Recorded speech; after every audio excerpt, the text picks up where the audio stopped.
Chintamani police ಠಾಣಾ ವ್ಯಾಪ್ತಿಯಲ್ಲಿ ಅಮಾನವೀಯ ಕೃತ್ಯ ನಡೆದಿದ್ದು, ಆರೋಪಿ ಕೆಟಿ ರವಿ ಎಂಬಾತ ಹೆಣ್ಣು ಮಗುವಿಗೆ ಆಮಿಷ ಒಡ್ಡಿ ಪುಸಲಾಯಿಸಿ ತನ್ನ ಬೈಕಿನಲ್ಲಿ ಕೂರಿಸಿಕೊಂಡು ನಿರ್ಜನ ಪ್ರದೇಶಕ್ಕೆ ಕರೆದೊಯ್ದಿದ್ದ ಎನ್ನಲಾಗಿದೆ.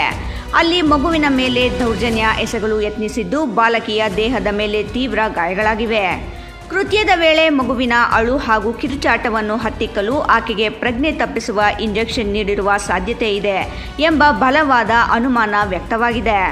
ಈ ಹಿನ್ನೆಲೆಯಲ್ಲಿ ವೈದ್ಯರ ಸೂಚನೆಯ ಮೇರೆಗೆ ಬಾಲಕಿಯ ರಕ್ತದ ಮಾದರಿ ಸಂಗ್ರಹಿಸಲಾಗಿದ್ದು, ಹೆಚ್ಚಿನ ತಪಾಸಣೆಗಾಗಿ ವಿಧಿವಿಜ್ಞಾನ ಪ್ರಯೋಗಾಲಯಕ್ಕೆ ಕಳುಹಿಸಿಕೊಡಲಾಗಿದೆ.